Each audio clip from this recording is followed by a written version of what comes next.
Okay, and then the next thing is, of course, you're going to need your ammo, and like I said, you'll have to check with your range that you're going to. It's best to go to a range that allows you to bring your own ammo, because, like I said, most of the ranges and shops that you go to, the ammo's they're going to charge you a lot more than when you find it out at a regular retail store, when you can find it, that is. And also, since it's hard to find the ammo, take only what you really need to practice with. And make sure you hold on to some ammo. Don't blow all your ammo up, in one day, even though it's fun to do, and then you not have any for protection or whatever like that. Some people, if they're taking multiple guns with them, will have a separate bag just for ammo. But if I was just going to take this bag and I was going to just bring my 9mm with me, then I would put the ammo in here with it in the separate compartment here in the middle. So right now I have in here, I have my pistol on this side, where another pistol would fit. This is where I put my magazines, and then I can put my ammo in here, and you can fit quite a bit of ammo inside here. This bag also has another pocket on the front, and then of course you can put your targets inside, and then all your other accessories. Your hearing protection, and of course your eye protection too as well. And then then you're ready to go to the range. And then also, when you're going to the range and you're taking this in your car, I just recommend it's much safer just to put it in your trunk of your car. You don't want to get any trouble, or or check your laws or whatever in your city or state or wherever you live in. If you can carry the gun in a bag in the car, some of them you can, some you can't. So the best thing is just put it in your trunk, and it'll be much easier that way. Okay, so you make it to your gun range, and let's say, for instance, this is you making it to your indoor gun range first that you're going to. Most gun ranges also they sell they sell guns. They're a gun shop too as well, and so especially what's going on nowadays, the place is extremely busy. The gun range that I go to, they sell guns and accessories and all that, and they have classes for gun safety and to get your carry license. So it's extremely busy in there. A lot of people. So you have to be patient, and like I said, it's best to call ahead. Then once you get waited on, when you come in, also don't if you're bringing a couple of weapons and you're allowed to shoot rifles at that range, indoor range too as well, don't go in there and plop all your stuff on top of the counter. It's very rude. Plus those are cases that have guns for sale in it, and it's blocking the gun. So don't go plopping all your stuff on the counter. That's not good at all. So when it's your turn to come up, if you're new to the range, explain that you want to join the range. A lot of times at my range, they have like a yearly fee. Here at my range it's $20 per person for each year. And then after that, then it's $10 every time you come shooting, and that's for all day. Some places it's $10 for 3 hours. It just differs. So you'll have to fill out paperwork and things like that, and they'll want to see your driver's license. And then of course, if they're looking for age, if somebody's 18, they only can of course just have a rifle to be shooting, and then of course 21 to be shooting a pistol. But of course, if you're 21 and over and have a pistol and you have somebody younger with you, then of course that person can shoot with you too as well. And then most ranges, like I said, they will only let you shoot certain types of ammos. I made a mistake the other day and brought some 9mm Tula with me. It was steel cased, so you would either have to take that out to your car, or they'll just hold on to it for you and then pick it up as you're leaving. Once you're set, and they'll give you usually a membership card and all that, they're going to explain the rules, and there's a lot of rules, because the main thing is safety. nobody wants to, get shot. Nobody, wants to get killed. And most of the ranges that I've been to, all of the ranges that I've been to, are that's their number one thing is safety. So listen to the rules and follow them to the T, which is very important. And I'm not going to go over simple gun safety because I'm not here to teach that. They'll teach you that there at the range. But of course, you assume the gun is loaded at all times. Don't put your finger in the trigger guard unless you're going to shoot it. Point it always in a safe direction. Okay, so you're all set to go into the inside the gun range itself. Before you enter the gun range, the first thing, of course, is you have to put on your protection. So your hearing protection and your eye protection.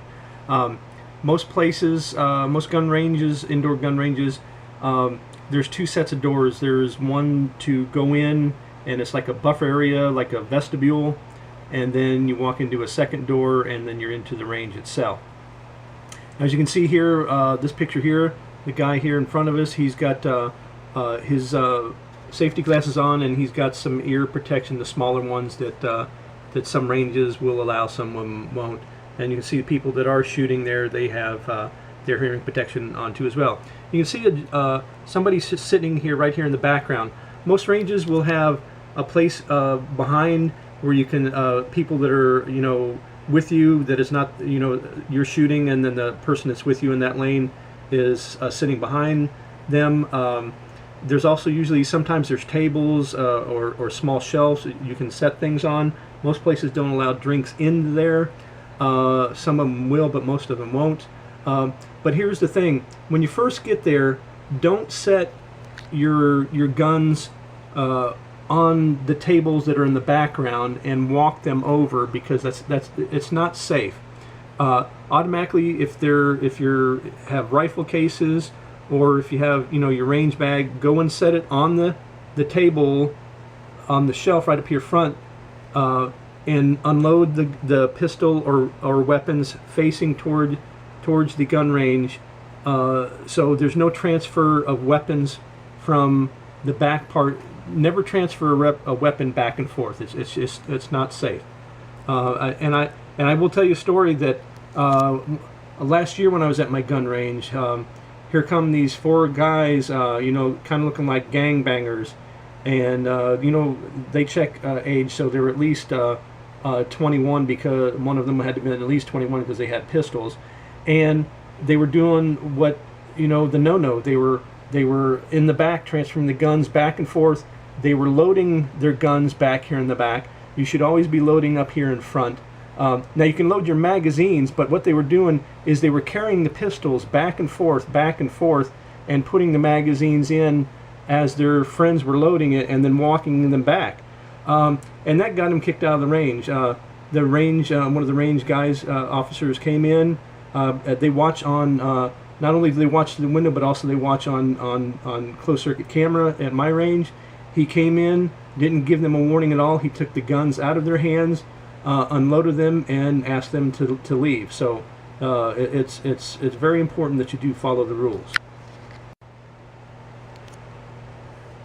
Okay, so when you're shooting, of course, unless you're shooting a revolver and nothing else, your brass is going to be falling onto the floor, as you can most likely, I would think that you can see in this picture here. And it's your responsibility to keep your area clean of the brass, and it's for safety purposes, for your safety and whoever's with you, or the people that are walking behind that area, because the brass does fly, and you definitely don't want to trip on those rounds, slip on the rounds, and do an accidental discharge and shoot somebody. So it's very important all through the time that you're there, and then when you are going to leave, make sure that your area is completely cleaned up, and also you need to make the choice whether you're going to save your brass or not.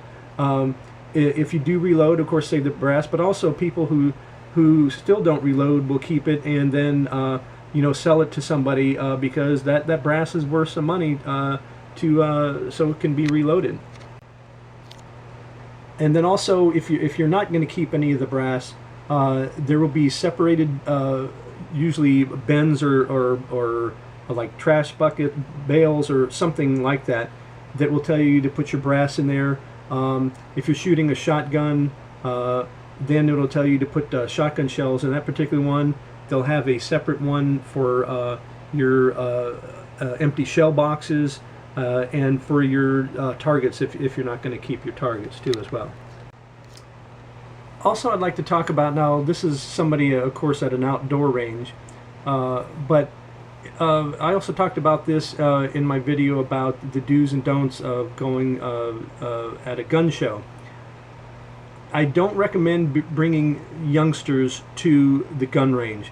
It's very loud, even with the head with your hearing protection, and you know, kids have attention span. You know, we all know of a gnat, and you know that they're not going to, and it's not going to make it enjoyable for you, and it's not going to be very enjoyable for the rest of the people that are at the range. So be considerate and thoughtful, and you know, you want to start your kids, you know, as young as possible shooting. If so, it's probably maybe a little bit better if you know, if you own property, to start them out there shooting, or maybe at the outdoor range, but definitely not the indoor range, because it's too much. It's too confined in most of those ranges, and like I said, it wouldn't be enjoyable for you, and also it's not fair to the people that are there shooting too as well. Here in this picture is typical of a lot of ranges. You know, they have the lane assignments and everything like that. Some of them will have, a lot of them will have a yellow line, and what that's going to be for is, you know, they don't want two people in a lane at one time, and so you always know who's the shooter and who's not. So you can see the young lady that's behind the line. They can tell by looking that she's not a shooter. And so she should not be in forward of that line unless she's actually shooting, and so it is very important that you do pay attention to all rules, but that rule too as well. And also, you know, have fun at the range. You know, it's fun to go along with somebody, and you know, have some type of a competition. You know, see who can hit the bullseye. You know, how far away of a good shot are you? You know, how far away can you shoot it? But also, and you know, you can you know have a good time and all that. But don't hoop and holler it up, and you know, and you know, cause a lot of attention to yourself. You know, because like I said, you're being watched all the time, and like I said, if you're, you know, causing you know, a lot of mischief, and you know, a lot of jumping around and high fives and all that, you know, you're most likely going to get warned, or you're going to get kicked out. A gun range is also not anywhere to act a fool and you know, and play jokes and all that. It's not the place to do that. So if you plan on doing that, don't even show up, because you're going to get kicked out, and a lot of times you'll get kicked out forever, and you're not allowed to come back.